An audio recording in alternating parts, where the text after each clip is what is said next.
Oi,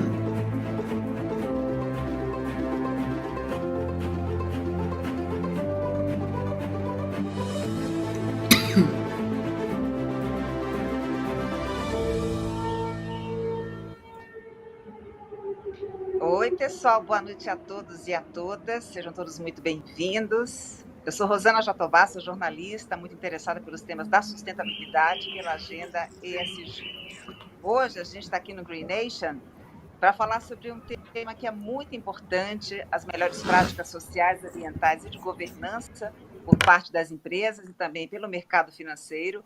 A nossa mesa foi batizada de Repleta de Atitudes para a Sustentabilidade e eu tenho a honra de receber grandes nomes aqui da sustentabilidade para a gente repercutir esses assuntos.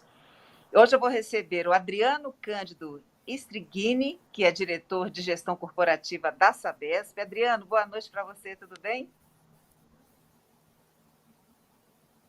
Realmente, tudo bem. Tudo jóia. Recebo também o Fábio Alperovitch, diretor da Fama Investimentos. Oi, Fábio, como é que você está? Oi, Rosana, tudo bem? Um prazer estar com você novamente e com os demais participantes. Recebo a Lisa Lieberbaum, ela é gerente de sustentabilidade da Ambev. Oi, Lisa, tudo bem com você?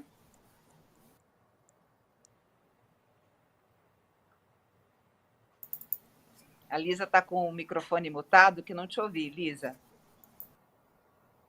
Será que agora a gente consegue te ouvir? Você me ouve bem? Ela me ouve. Eu aqui não estou te ouvindo, mas em instantes a gente consegue sanar esse probleminha técnico.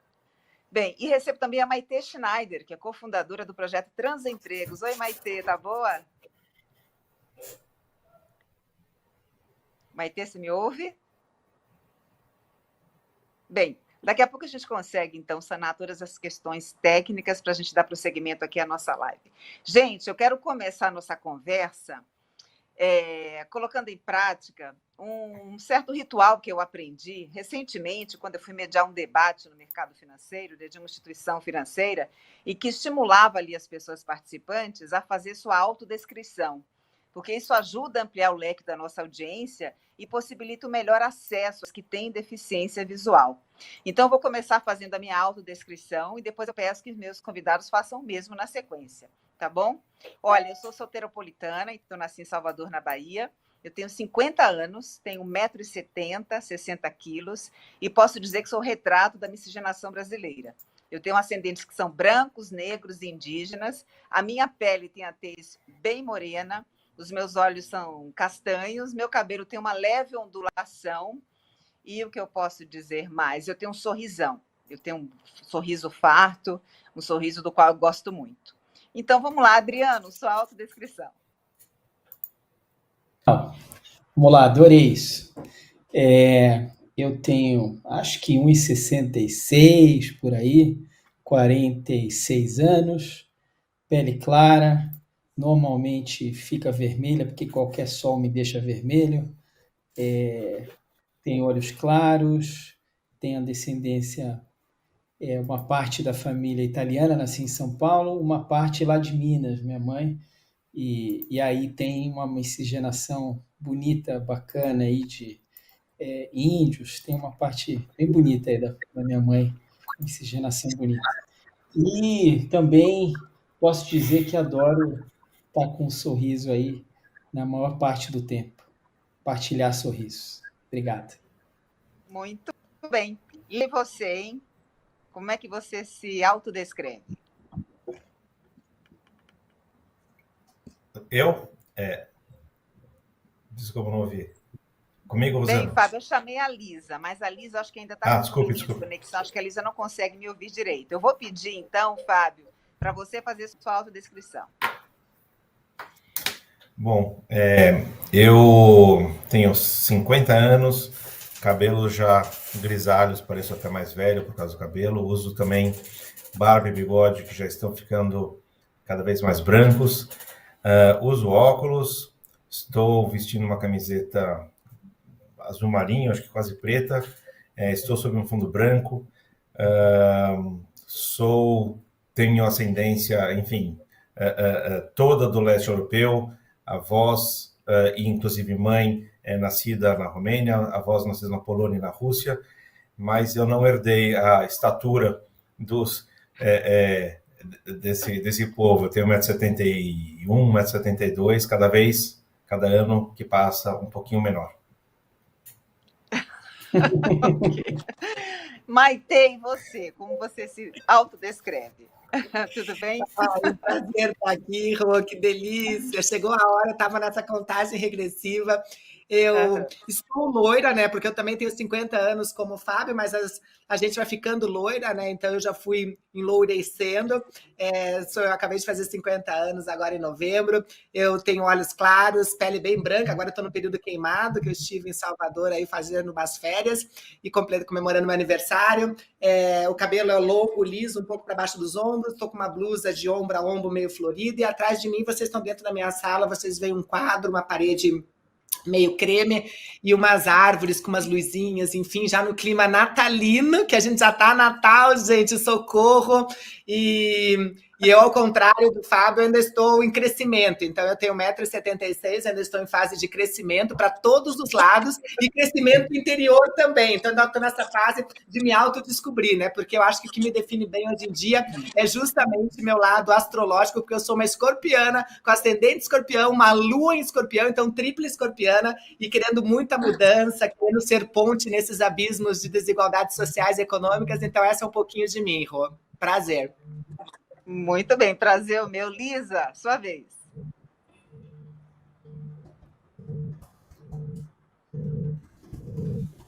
A gente não está conseguindo ouvir a Lisa, né, gente? E aí, Lisa?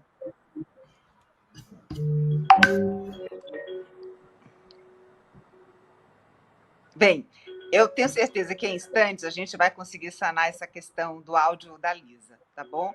Vamos adiante, daqui a pouco eu volto com a Lisa, com certeza repercute. Gente, eu queria perguntar para vocês, nas suas áreas de atuação, o que vocês consideram mais urgente para o nosso país quando a gente fala dessa missão que as empresas e as instituições financeiras têm na hora de colocar a sustentabilidade no coração dos negócios. Eu pergunto porque isso varia muito de país para país.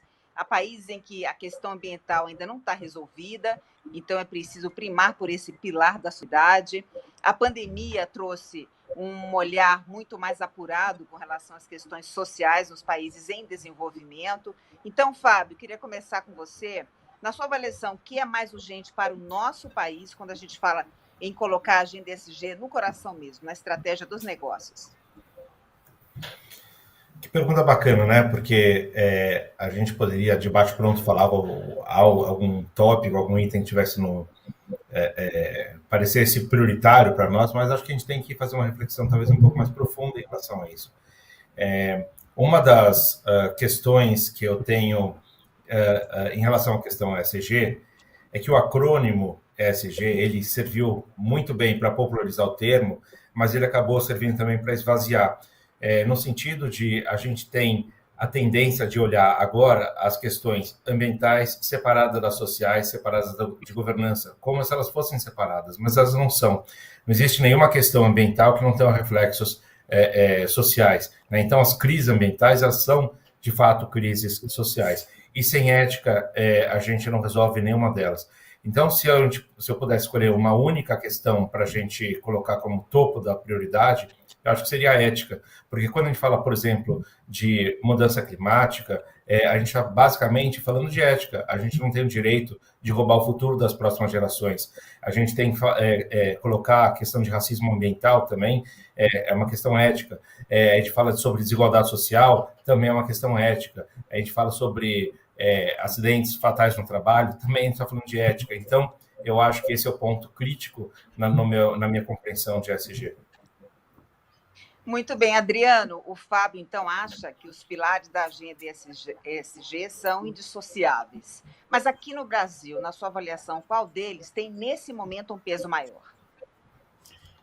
Olha, acho que eu sou um super fã do Fábio e confesso aqui que, há um tempo atrás, ele veio aqui na companhia e deu um choque aí numa apresentação que ele fez para nós, e sobretudo na questão eu acho que não é nem o walk the talk, é o talk the walk, né?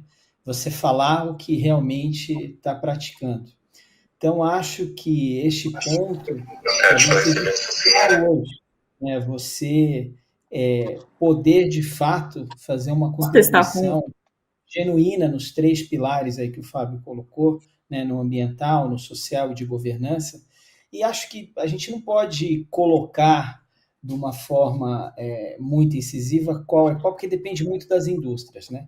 Eu, apaixonadamente, até pela indústria que a gente dá um destaque grande aqui no ambiental, e acho que o Brasil tem muito a contribuir no ambiental, mas os 3 pilares acho que são fundamentais, né, para que essa verdade aí, eu estou repetindo o que o Fábio trouxe para nós aqui numa apresentação do Talk the Walk, fique no ar.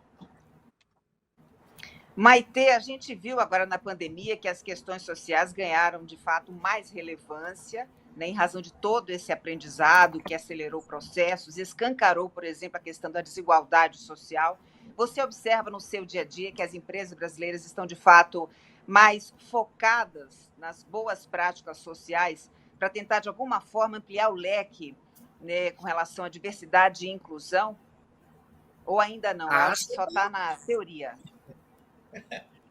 Não, acho que tá sim, acho não, tenho certeza, eu tenho visto um crescimento muito grande, né? Na Transemprego mesmo, as últimas 200 empresas, hoje a gente completou a empresa de 1.400, parceira da Transemprego, e as últimas 200 empresas entraram no último mês, então tá tendo um interesse muito grande, melhor do que o interesse, né, Rosana? Eu acho que tá tendo uma consciência melhor, né?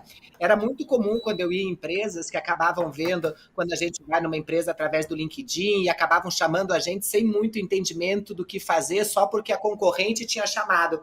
Hoje em dia está tendo muito conhecimento da causa, a gente já chega lá e a empresa está entendendo já quem ela é e aonde ela quer chegar, e a gente só ajuda nesse caminho construindo justamente essas pontes para melhorar seus índices, seus indicadores, os seus ambientes organizacionais, a sua cultura ser mais inclusiva.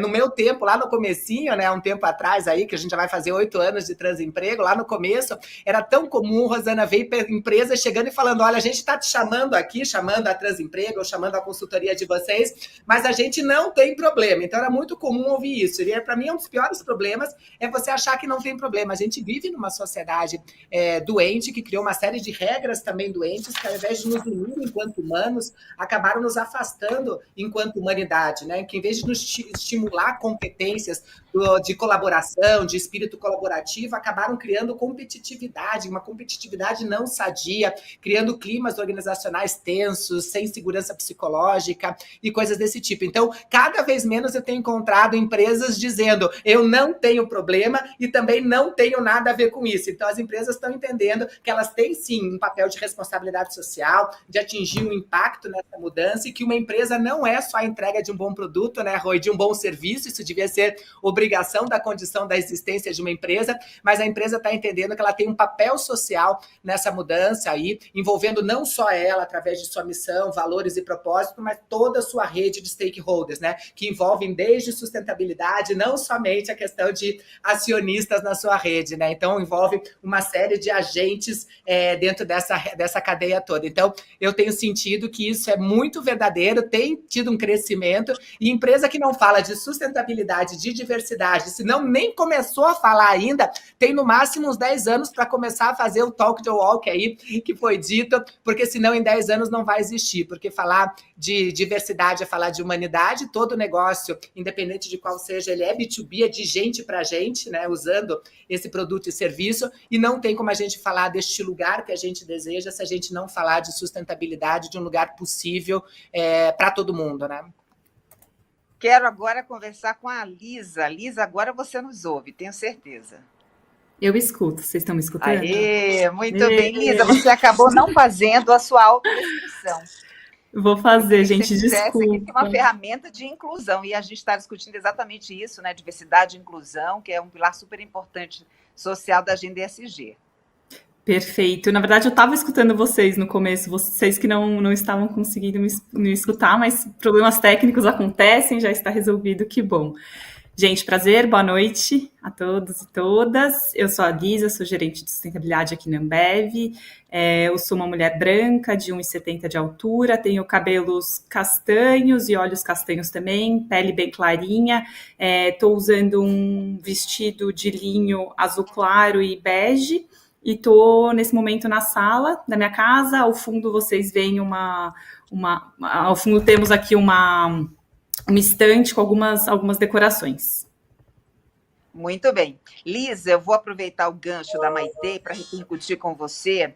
A plataforma de sustentabilidade da Ambev, ela é muito robusta, né, já muito consolidada. Então, empresas que já estão muito associadas às grandes cadeias globais não têm, em tese, problemas relacionados à governança. Agora, no pilar social e no pilar ambiental da agenda, num país como o nosso, refém de sucessivas crises econômicas, o que é que pega mais, como a Ambev consiga implementar a agenda ESG? Bom, perfeito. A gente tem uma atuação bem grande nos 3 pilares do ESG, já uma jornada de muitos e muitos anos, né? Acho que essa sigla entrou na boca das pessoas mais recentemente, mas são frentes que a gente já trabalha há diversos anos. Posso citar alguns exemplos rápidos aqui de cada um dos pilares, né? Então, na questão ambiental, a gente tem focos na gestão de água, nas mudanças climáticas e no tema de embalagem circular. Depois posso me aprofundar em cada um dos pilares, ou em algum específico, conforme for do interesse. Em temas sociais, a gente trabalha muito forte a questão da diversidade e inclusão. Como a Maite disse, peguei o fim da fala dela agora que eu me reconectei, né? A gente sabe que não está bom, né? Então, a gente tem consciência disso e a gente está trabalhando para evoluir. A gente sabe que a gente tem muito para evoluir, então a gente está com uma agenda bem forte nesse quesito. E na parte de governança, a gente tem uma novidade bacana que aconteceu esse ano, que foram 3 novos conselheiros que entraram aqui no nosso conselho de administração, e 2 são mulheres. Então, pela primeira vez, a gente tem conselheiras mulheres, então a gente também está buscando cada vez mais diversidade em todos os âmbitos, né? Então, sabemos que tínhamos um problema, né, que não tínhamos mulheres no conselho, agora temos, então estamos muito felizes com isso, é um primeiro passo. Então, aqui dei só alguns exemplos bem rapidinho, mas estou à disposição para a gente aprofundar em cada um desses temas. Bem, na minha rotina, eu exalto, eu destaco grandes iniciativas, né, do setor empresarial relacionadas à agenda ESG. Mas a gente tem um convidado aqui, que é o Fábio Perovici, e ele é um crítico, quanto mais ele fica realmente de olho, e ele é cético em relação a algumas questões. Então, Fábio, quero que você exponha para a gente se você realmente acha que existe um compromisso grande das empresas com relação à agenda ESG, ou se ainda muitas delas estão surfando essa onda de forma superficial. Já me colocando aqui na fogueira, né, Rosana? Vamos lá. Eu acho que o Brasil é formado, infelizmente, de várias pirâmides.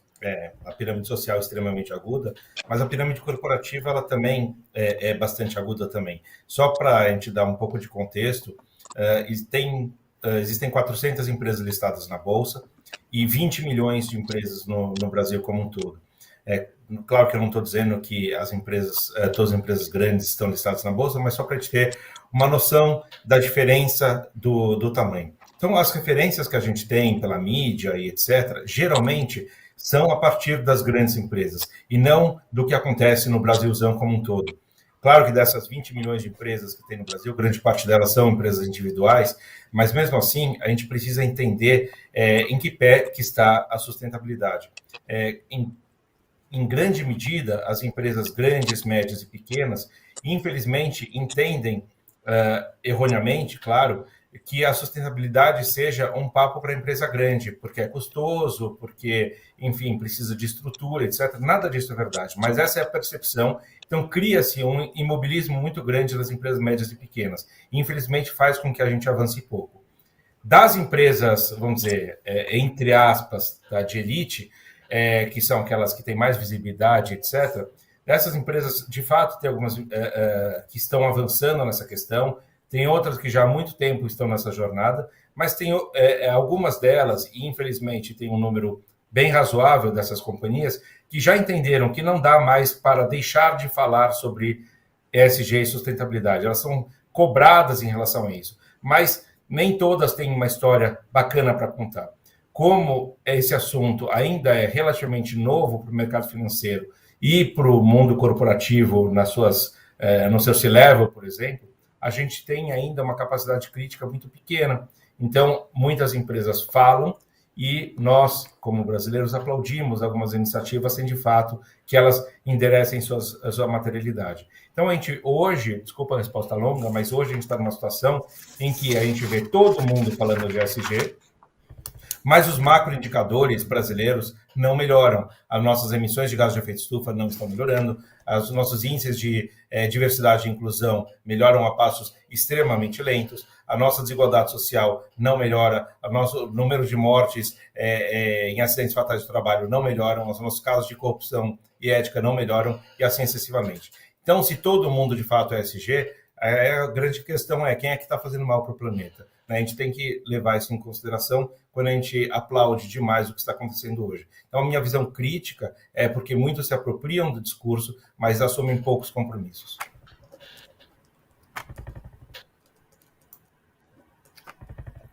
Da agenda ESG. Ninguém está me ouvindo. Espera aí que eu vou tentar ver o que acontece aqui com o meu áudio. Agora sim, voltou. Agora vocês estão me ouvindo? Sim. Muito bem. Eu quero passar a palavra para o Adriano, porque a gente sabe que o setor privado é o grande protagonista da agenda ESG, né? E vem sendo, de fato, o carro-chefe para a gente conseguir implementar todas essas iniciativas relacionadas à agenda. E o poder público, Adriano, na sua avaliação? Queria que você contasse um pouco, em razão da sua rotina, né, de toda essa experiência que você acumula ao longo desses anos. Você acha que, de fato, existe hoje uma grande preocupação ou a gente realmente não pode contar com o setor público na implementação dessas iniciativas?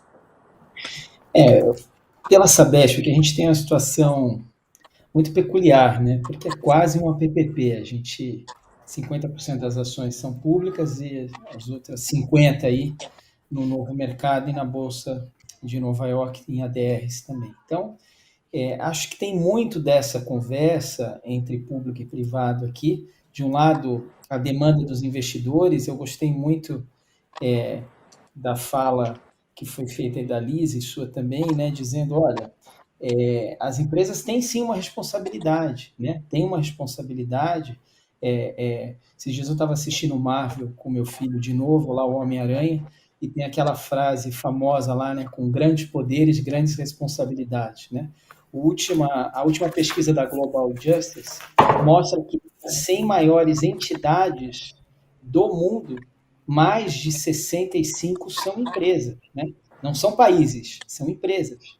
Então, é óbvio que tem uma responsabilidade das empresas, ao mesmo tempo, né, o poder público, aí, seja da forma de empresas de capital misto, como a Sabesp, tem um papel social na essência, né, um papel social, um papel ambiental, um papel forte aí de inclusão.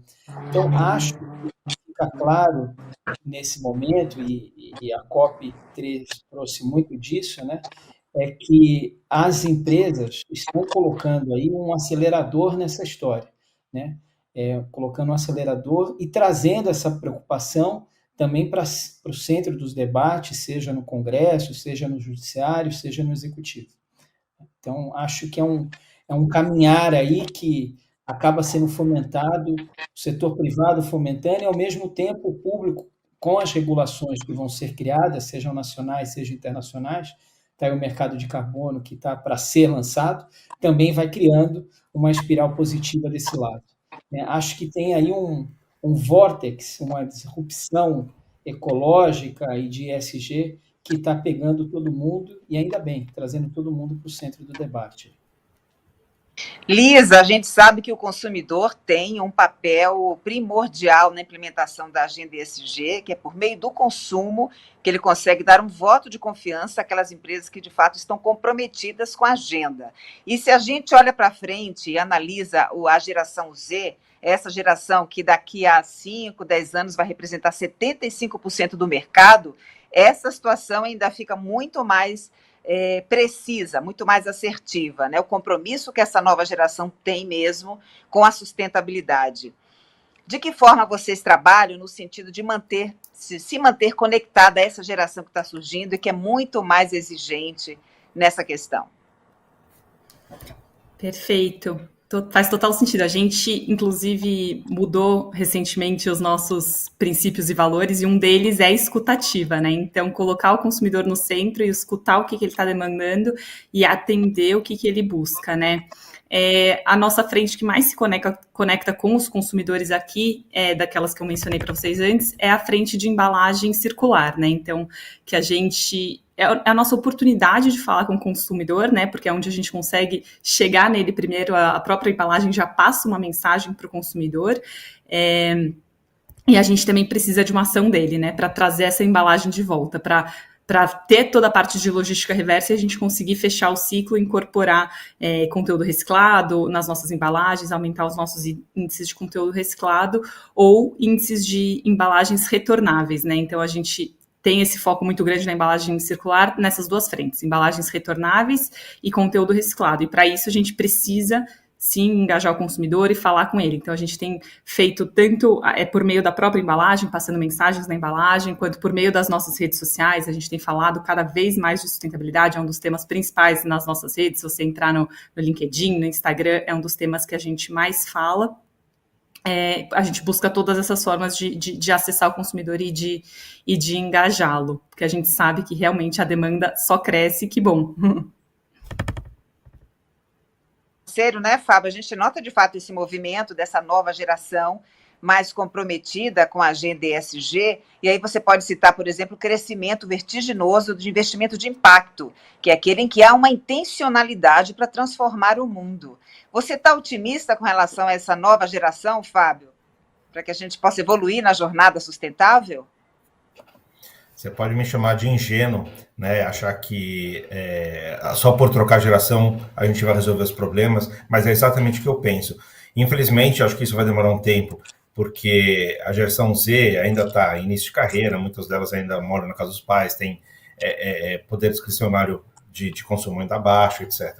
Mas quando a gente coloca na linha do tempo 5, 8, 10 anos para frente, essas pessoas vão estar em políticas públicas, vão herdar fortunas de seus pais e avós, investir de acordo com seus princípios e valores, vão consumir de uma maneira responsável, porque o DNA dessa geração, e obviamente eu estou cometendo uma generalização, não é todo mundo assim, mas predominantemente assim, essa geração se importa, né? Se importa com valores democráticos, se importa com racismo, se importa com homofobia, se importa com questões do crueldade animal, mudança climática, assim sucessivamente. Então, que é mais ou menos a antítese da minha geração, né? A minha geração predominantemente não se importa com essas questões.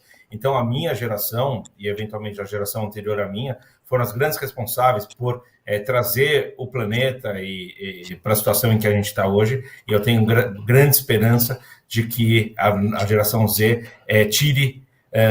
nos tire do lugar onde a gente está. O único ponto é que isso vai demorar uns 10 anos, e eu não sei se a gente chega até lá, e como a gente chega até lá.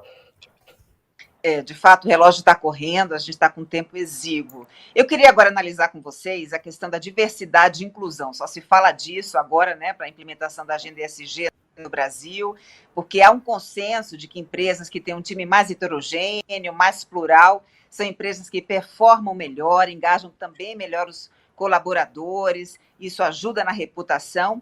Mas aí, Maite, a minha pergunta, está caindo a ficha para o empresariado ter um time mais diverso, mais heterogêneo, porque isso, de fato, é uma questão de justiça social, ou elas estão pensando apenas nesses benefícios, como lucro, engajamento dos colaboradores, melhora de inovação? Como é que se enxerga a visão dessas empresas nesse aspecto?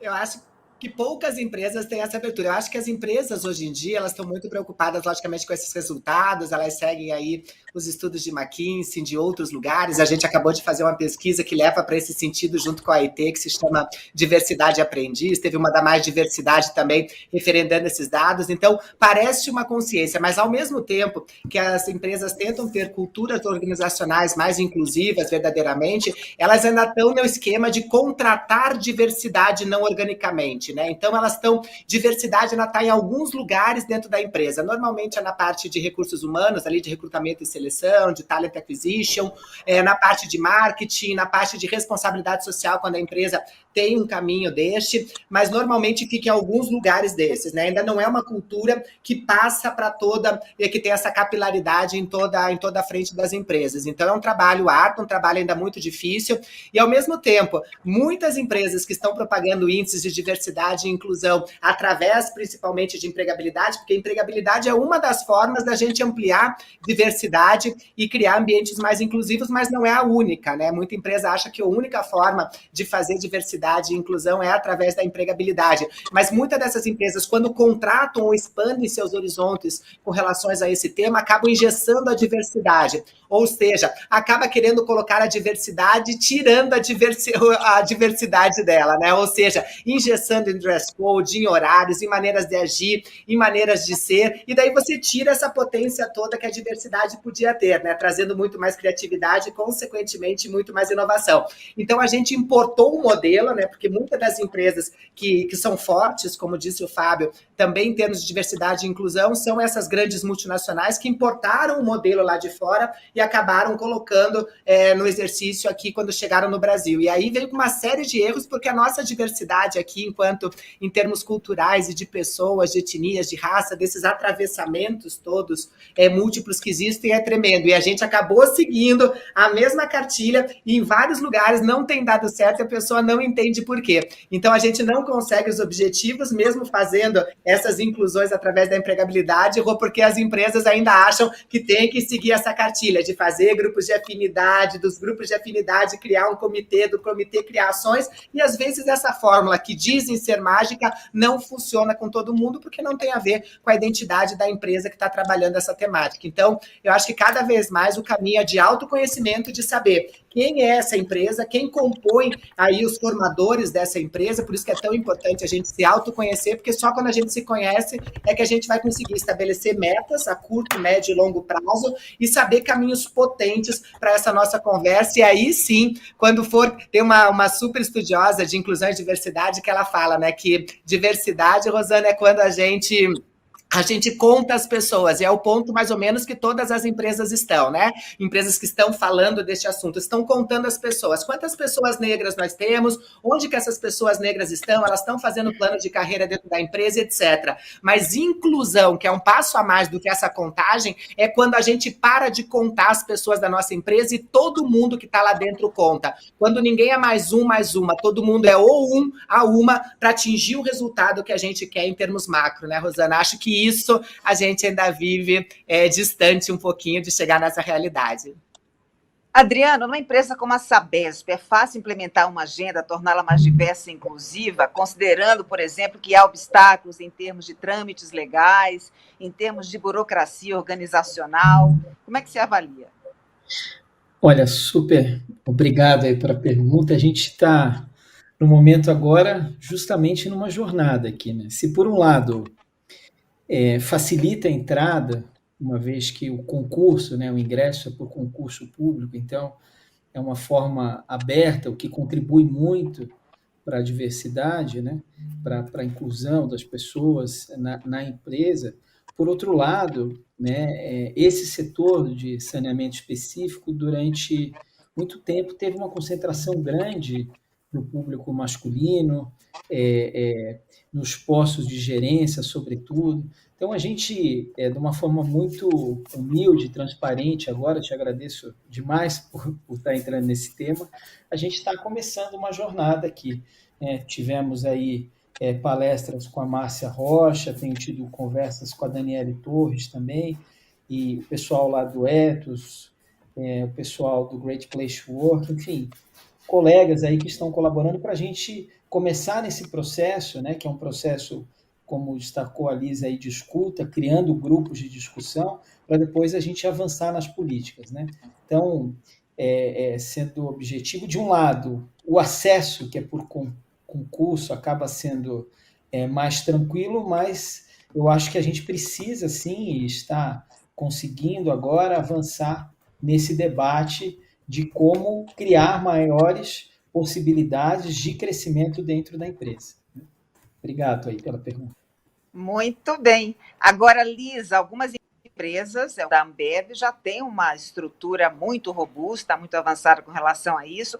E eu queria repercutir com você algumas medidas que estão sendo tomadas no mundo empresarial sobre tornar o time mais heterogêneo a partir de algumas medidas simples, como, por exemplo, aquelas que buscam eliminar certos preconceitos velados. Então, por exemplo, instituição de ensino já não é tido mais como tão relevante para se contratar uma pessoa, né? Porque antigamente, se ela não tivesse um MBA em Harvard e outro na London Business School, ela estava fora da disputa pelos grandes cargos. Outra questão, indicação de gênero para determinadas funções, né? Na hora da contratação, as grandes empresas já não exigem que seja mulher ou homem para determinado cargo. Idade, né?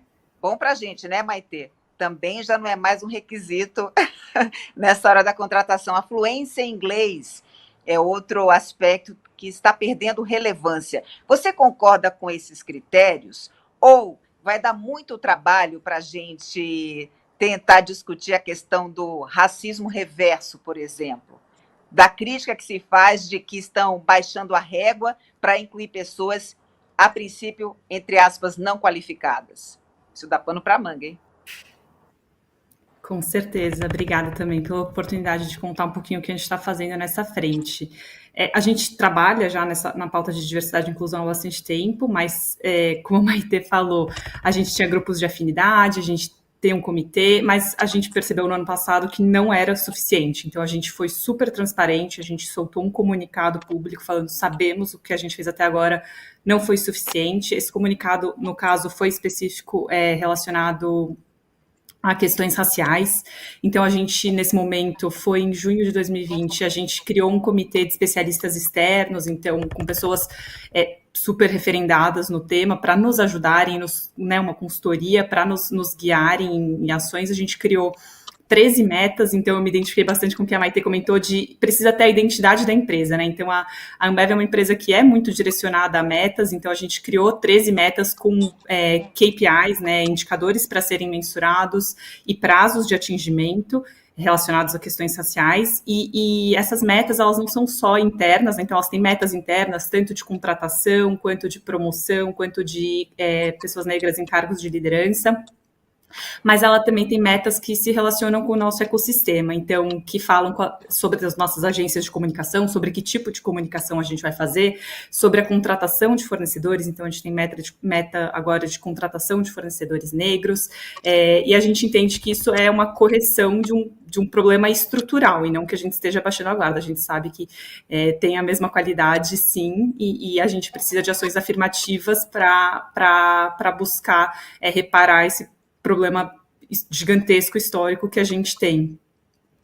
E sobre as questões que você falou de tirar inglês, etc., isso a gente tem feito também, então o inglês não é mais mandatório nos nossos programas, inclusive se a pessoa não fala inglês, ao momento que ela entra na companhia, a companhia oferece uma bolsa de inglês, caso o cargo ou a posição dela exija, né, o inglês, então a empresa oferece o curso de inglês aqui, então a ideia realmente é aumentar o acesso para que todos tenham chances iguais e fazer ações afirmativas para corrigir esse desequilíbrio que a gente tem de anos, né? Então, a gente sempre falou que a Ambev foi uma empresa muito meritocrática, mas escutei até aqui dentro de um VP esses dias que a gente percebeu que era uma meritocracia de privilégios, né? Então, agora a gente está buscando tirar essa meritocracia de privilégios e deixar verdadeiramente meritocrática. Ô, Maitê, quando eu comecei a falar sobre essa questão, aí eu vi que você ficou com vontade mesmo de complementar, porque eu sei exatamente a sua posição sobre isso, e sei que você vai trazer para a gente um dado muito interessante, você que está à frente da Transempregos, o nível de qualificação dos profissionais, né? Que muita gente não sabe e que ainda estigmatiza bastante, né? Um grupo vulnerável na sociedade. Muito, né? Essa desconstrução precisa ser tão necessária, né, Rô? A gente tem ainda os tais vieses inconscientes, né, que nada mais são do que esse acúmulo que todos nós temos através de estigmas, de questões que nos foram colocadas e que a gente tem como verdade absoluta, e algumas pessoas colocam esses vieses, inclusive, como se naturais fossem, né? Como se a gente nascesse com esses vieses e a natureza fosse assim, né? Que brancos realmente fossem mais inteligentes que pessoas pretas, que pessoas cisgêneras tenham muito mais capacidade do que pessoas trans. A gente limitou o ser humano através das suas competências por biotipos, por fenótipos. O direito fez isso durante muito tempo, categorizando pelo biotipo da pessoa alguns crimes que ela iria cometer. Então, a gente, enquanto humanidade, deu ruim também nessa questão, né? A gente quer colocar as pessoas em letrinhas, né? Ainda bem que as letrinhas LGBT não param de crescer, a gente já está falando em mais de 30 letras, e que bom que não parem, né, Rô? Porque a gente aí, se nós somos 8 bilhões de pessoas quase chegando neste mundão aí, nós somos 8 bilhões de diversidades. Diversidade, como eu digo, é a maior igualdade que a gente possui enquanto humanidade, e a gente só está vivo por conta das diversidades que nós somos, né? Porque mesmas pessoas agregam sempre mesmas respostas e não atingem realmente o bem coletivo de maneira mais potente como a gente deseja. Dentro da Transemprego, Rô, a gente tem aí quase 25 mil currículos atualmente, 40% desses currículos têm graduação, mestrado ou doutorado. E do tal inglês fluente que a gente fala e pedem tanto, muitas vezes não é nem usado dentro das empresas, né? Era um filtro extremamente preconceituoso, porque se usasse ainda o inglês eu até entenderia, mas em muitos lugares a pessoa não diz nem hello na entrada, né? Não diz nem good morning quando chega. É simplesmente um filtro seletivo para algumas vagas e que não era um filtro verdadeiramente usável dentro de alguns lugares. Na população brasileira, são 3% a população brasileira de pessoas que fala o tal inglês fluente. Para você ver nesse mundo de desigualdades o quanto já é cruel um filtro como este, né? Agora, dentro da Transemprego, esse número sobe para 5,7%. Então, é quase o dobro da população cisgênera do resto do Brasil, né? Então, são pessoas que, às vezes, têm 2 faculdades, têm 2 MBAs, têm pós-graduação, têm mestrado, têm doutorado e não conseguem emprego. Não é pelas suas hard skills, aí, pelas suas habilidades acadêmicas. É justamente por conta dos seus vieses inconscientes, que nada mais são do que preconceitos, né? Então, por exemplo, todo o trabalho que a gente faz na Transemprego, e que bom que a Márcia teve lá, a Márcia Rocha, ela é a idealizadora da Transemprego, então que bom que essas pontes acabam sendo feitas dentro do nosso trabalho. Todo o trabalho da Transemprego, inclusive para empresas e profissionais trans, é totalmente gratuito, sem budget. Ou seja, a empresa só não é parceira da gente se não quiser, não tem desculpa para não ser. E olha só, hoje eu estou feliz, porque a gente comemorou depois de 8 anos 1.400 empresas, mas olha, o Fábio falou que são 20 milhões, né, Fábio, de empresas. Então, olha o tamanho que a gente tem na frente e que ainda crescer para um dia, quem sabe, não precisar mais existir a Transemprego e que as pessoas sejam levadas a sério por sua competência, sem ficarem olhando cor de pele, identidade, orientação ou outros indicadores que tornam a gente único, mas que acabam criando excludências, infelizmente, até os dias de hoje, né, Rô? Pois é, e Fábio, eu quero aproveitar a fala da Maitê para repercutir o que você disse inicialmente, né, de que são pilares indissociáveis desse G, a questão social e a questão ambiental, para a gente falar de um aspecto que agrava ainda mais essa situação de exclusão, que é o chamado racismo climático, que é aquela intersecção entre a injustiça racial e a injustiça ambiental, e que torna populações como a população negra, indígenas aqui no Brasil muito mais vulneráveis. São populações que não contribuíram historicamente para o colapso climático e que hoje são as menos preparadas para fazer frente a todos esses desafios. Então, eu queria que você colocasse para a gente a importância de se pensar nisso e de que forma a gente pode fazer reparação. A gente viu na COP26 agora toda uma discussão a respeito de perdas e danos, né, da responsabilidade dos países ricos em bancar financiamento climático para os países em desenvolvimento. Queria te ouvir, Fábio, sobre isso, racismo climático. Rosana, acho que você deu uma introdução muito bem colocada em relação a isso. E eu só queria complementar que tem um ponto que agrava ainda mais essa questão, porque esse extrato da população, apesar de ser aquele que mais sofre, ele não faz parte da solução, né? Então, nas discussões da solução, né? Não da solução de fato. Então, nos grupos principais de cientistas, ou nos grupos políticos que se discutem as soluções em relação às questões climáticas, há uma ausência estrutural de pessoas negras ou de pessoas indígenas ou de pessoas, enfim, que são as mais vulneráveis do ponto de vista econômico. Então, de um lado, são os que mais sofrem e, de outro, não tem voz nesse sentido. Então, neste contexto, eu acho que a gente acaba agravando a situação na qual as pessoas que têm seu privilégio são aquelas que mantêm seus privilégios e ditam as regras e com um olhar muito pouco empático para aquelas que não têm tais privilégios. Então, se tem um único ponto que eu tenho de algum otimismo nessa questão, é que esta questão ela deixou de estar dentro da gaveta e passou a ser uma questão exposta a partir de agora, né? Então, acho que isso ficou muito claro nessa COP. A justiça climática ela deve dominar a próxima COP. Acho que a gente está extremamente atrasado, mas, enfim, pelo menos há esperança de que esse assunto tem um holofote muito grande em relação a ele. Então, portanto, obrigado por ter trazido essa pergunta. Eu que agradeço pela sua resposta. Ô, Lisa, a gente viu agora na COP, eu posso te dizer que fiquei satisfeita em algumas questões, mas, no geral, a gente ainda precisa avançar muito, né? Sobretudo na questão relacionada ao ímpeto dos países e das empresas em reduzir suas emissões de gases do efeito estufa. Você, quando está aí numa grande empresa como essa, você pode dizer que o setor privado caminha nessa jornada de sustentabilidade descolada do cenário político, ou seja, do que esses grandes países estão de fato fazendo, os compromissos que eles estão assumindo? Ou não? É algo de responsabilidade compartilhada que está muito intrincada, uma ação depende da outra? Olha, Rosane, eu acho que tem muita coisa que dá para fazer independentemente, tá? Vou citar alguns exemplos do que a gente tem feito aqui, né? A gente tem uma meta de redução de 25% das nossas emissões, incluindo escopo 1, escopo 2, escopo 3, até 2025, pensando no baseline aí de 2018.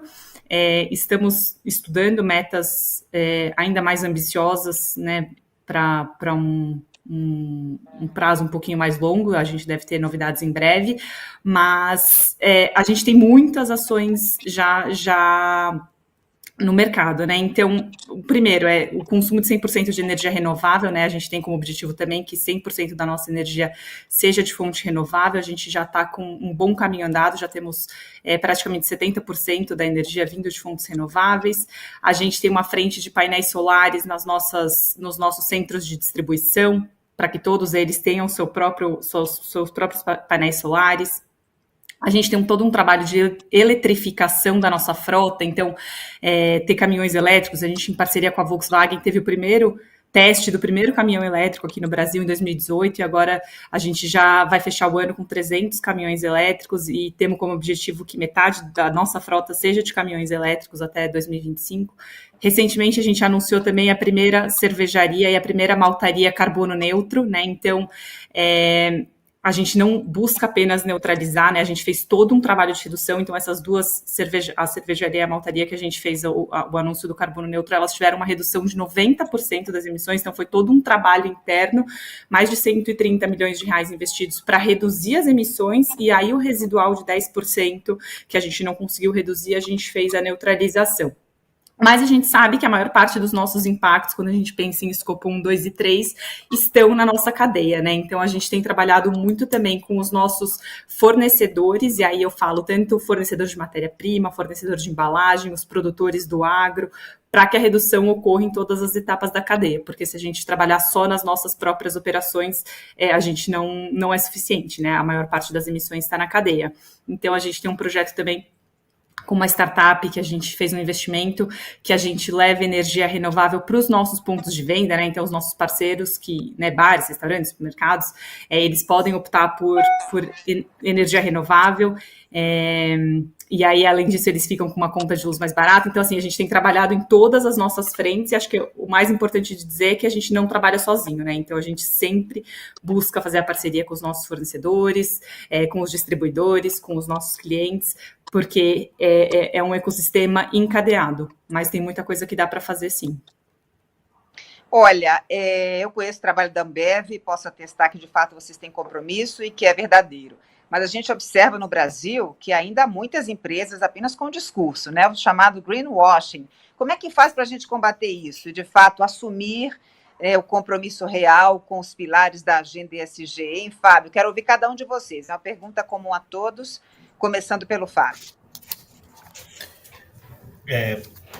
Para te responder, eu acho que é importante falar um pouco de contexto, né? Porque até 2, 3 anos atrás, empresas que se conectavam com a questão de sustentabilidade, elas não estavam falando com a Faria Lima, por exemplo. Para a Faria Lima, ou para o Leblon, tanto fazia se uma empresa era ou não era sustentável. Então, quando a empresa se conectava com essas questões, fazia reportes de sustentabilidade, etc., geralmente os stakeholders que liam eram fornecedores, clientes, colaboradores, etc., e era um intuito muito maior de reforço de marca, questões institucionais, etc. O preço da ação da Bolsa não flutuava um centavo para cima ou para baixo em decorrência disso. Agora, já é um pouco diferente. Existe um holofote muito grande em relação a esse tema. Empresas que se mostram contrárias à agenda ESG são excluídas, né, ou canceladas de muitos portfólios, muitas pessoas torcem o nariz em relação a isso. E, pelo contrário, né, empresas que são aderentes a essas práticas acabam recebendo mais atenção. Então, esse é um problema, né? Um problema porque dali traz uma intencionalidade, né? As empresas hoje elas têm um benefício direto de se mostrarem como sustentáveis, o que não tinha há 2 anos atrás. E elas pegam um mercado que, como eu já tinha falado anteriormente, tem pouca capacidade crítica para entender se aqueles pontos anunciados para as empresas são de fato materiais. Então, eu daria 3 dicas, né, para aqueles que, enfim, não seguem o assunto a fundo. É claro que são dicas superficiais, né, porque se tratam de questões muito complexas. A primeira dica é coerência. Então, uma empresa, por exemplo, vem tratar de um assunto, seja ele diversidade, seja questão climática ou qualquer assunto, poxa, é importante entender como que a empresa se posicionava em relação a esse assunto no ano passado, 2 anos atrás, há 3 anos atrás, há 5. E não tem problema se esse foi um despertar recente. Ótimo, que bom que ela despertou. Mas antes de dar o benefício da dúvida para a empresa, vamos esperar 1, 2, 3, 5 anos, porque senão, eventualmente, seja algo oportunista. A segunda questão que eu acho que é importante dar de dica é tentar entender quanto que é a representatividade daquela ação que a empresa está divulgando. Então, vamos daqui um exemplo. Uma empresa de moda que anuncia uma coleção sustentável de camisetas feitas de algodão orgânico ou tênis feito a partir de plásticos coletados do oceano, é muito legal. Mas se isso representar 0,1% da receita, a gente precisa tomar um pouco de cuidado, né? Porque os outros 99,9% ainda estão sendo feitos a partir enfim, de um sistema antigo. Então, muitas vezes, empresas lançam produtos ou serviços que colam a imagem na sustentabilidade e fazem com que desvie o olhar para este e esqueça-se do resto. E a terceira dica que eu daria é a questão da materialidade. Então, uma empresa que eventualmente anuncia questões ou avanços na sustentabilidade, a gente precisa entender se aquilo está conectado às questões mais materiais da empresa. Então, por exemplo, uma mineradora, a questão mais material é a segurança no trabalho. As pessoas trabalham do lado das barragens todos os dias com medo, não sabe se vão voltar para casa, não sabe se vai tocar a sirene, evacuar a família, etc. Essa é a questão mais material. Então, uma empresa de mineração que anuncia um conselho de administração com diversidade de gênero, é claro que é maravilhoso, mas não dá para dizer que essa empresa seja sustentável a partir disso, porque ela não atacou o ponto mais material. Então, coerência, relevância e materialidade seriam minhas dicas para a gente poder tentar ter algum cheiro sobre greenwashing. Essa resposta eu tenho certeza que ninguém discorda, hein? Eu acho que ela resume bem o espírito do crédito que se deve dar a uma determinada empresa ou instituição financeira que se diz comprometida com a agenda ESG. Maitê, para você a questão humana é muito forte, né? Quando você fala aí do transempregos, a importância da empresa realmente mostrar comprometimento com o pilar social da agenda, fazendo com que esses talentos não sejam apenas contratados, mas que eles consigam ascender na empresa, né? Consigam realmente chegar no topo. É isso, né? Depois dessas dicas todas, eu também adoro dicas, né? Eu sou a pessoa das dicas, porque muitas vezes a gente escuta e pergunta, tá, mas o que que eu faço, né? Então, eu acho que a gente trazer o jeito das pessoas, lógico que não são jeitos únicos, eu também vou passar 3 dicas aqui, para que não fique não só no greenwashing, mas também no diversity washing, né? Para que a gente não fique simplesmente fingindo que está fazendo e que faça aí o talk to walk, como foi dito, para que a gente vá para a prática de maneira verdadeira, né? Então, eu acho que a primeira dica é que diversidade e sustentabilidade, elas não são pontos de chegadas, né? Você não vai, é uma escolha que você tem que ter, é um caminho que uma empresa decide ter, né? Você não chega e faz uma ação ou faz qualquer um workshop dentro da tua empresa sobre o tema e você acredita que a partir de agora você se transforma numa empresa diversa e sustentável. Enquanto caminho e não ponto de chegada, você tem que sim fazer o teu olhar diário, a tua construção diária através de indicadores, de KPIs, de todas essas relações, para você ser uma empresa que cada vez é uma versão muito melhor e mais potente no seu dia a dia. A segunda dica que eu tenho para dar é que dá muito menos trabalho, isso sem dúvida, é um trabalho muito menor a curto prazo, você continuar fazendo tudo errado, né? Mas a longo prazo, isso vai te dar realmente muito menos problema em termos de crises que você vai ter, de gaps que você começa a ajustar para ter um caminho mais potente, porque o mundo melhor só pode ser melhor se tiver, além de bom para mim, bom para você que nos assiste e bom para todo mundo na nossa volta, né? Essa é a matemática que a gente deseja. E a última dica que eu tenho para dar é que não existe fora ou dentro de tudo isso. A gente tem que ver que mesmo que as conquistas sejam individuais, as nossas lutas, elas são coletivas, né? Por isso que é tão importante a gente reconhecer a diversidade como maior fonte da nossa humanidade de potência, né? Eu termino aqui a minha fala dessa dica com a Super Djanira Silva, que é uma escritora maravilhosa e que ela nos ensina num dos seus poemas falando, né, que a gente nessa vida, e aí eu coloco as empresas junto, a gente na nossa vida, a gente acha que a gente é o que a gente junta, o dinheiro que a gente junta, que a gente é as metas, os sonhos, a família que a gente junta, mas a gente, enquanto humano, enquanto empresa, é bem diferente. A gente é o que a gente espalha. Então, que eu espero que cada vez mais venham empresas que estejam muito preocupadas no que ela espalha e no que ela quer deixar de trajetória para este mundo muito mais humano, porque qualquer revolução, seja 4.0, 5.0, 20.0, ela só vai ser potente se vier acompanhada da revolução humana, senão não vai fechar a conta. Muito bom. Adriano, sua vez. Olha, acho que o Fábio colocou um ponto central aí, que é o caminho dessa jornada que a gente está, né? Caminhar e desenhar o que é material para a sua indústria, né? Acho que a gente já tem grandes manuais aí que dão a dica, só para ficar em dois, o SASB tem um manual muito específico aí para o setor de água e utilities, né? Água e prestadores de serviço, e também o TCFD tem um manual muito interessante. Acho que então seguir, se alinhar com esses grandes manuais aí para você conseguir primeiro identificar. Eu acho que o grande segredo nessa história eu colocaria que é fazer as perguntas, né? O mais difícil, talvez, a gente devesse investir em 90% do tempo fazendo as perguntas antes de sair elencando as respostas nesse assunto que é tão complexo, né? Então, enfim, em que estágio você está hoje dessa jornada? O que você precisa de verdade para alterar no seu negócio, não só na sua cadeia, mas como falou a Lisa, em toda a cadeia de suprimentos, né? Quais são os trade-offs, né? Quais são as escolhas que você vai ter que fazer para entrar nessa jornada? Porque se for uma jornada de fato genuína, é óbvio que vai ter trade-offs dentro da empresa, vai ter mudanças que vão acontecer, então olhar para isso, né? E quais são os investimentos necessários, traçar esse planejamento e a partir daí fazer o talk the walk. Eu acho que também essa jornada, que acho que é uma jornada que começa aí, usando o título da música aí, é uma jornada que nunca acaba essa, né? Ela tem muito também desse aspecto que muito bem colocou e lembrou a Maitê. É uma oportunidade gigante de autoconhecimento para as empresas, mas também para todos nós, né?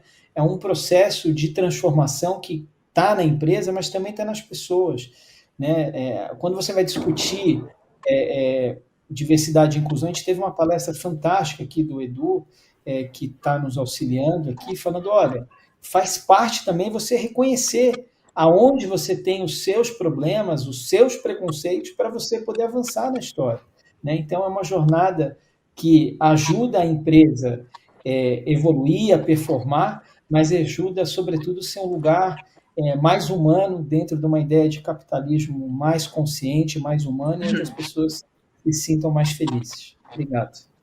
Muito bom. E você, Elisa, o que você pensa dessa questão? Fazendo aqui igual a Matê, ó.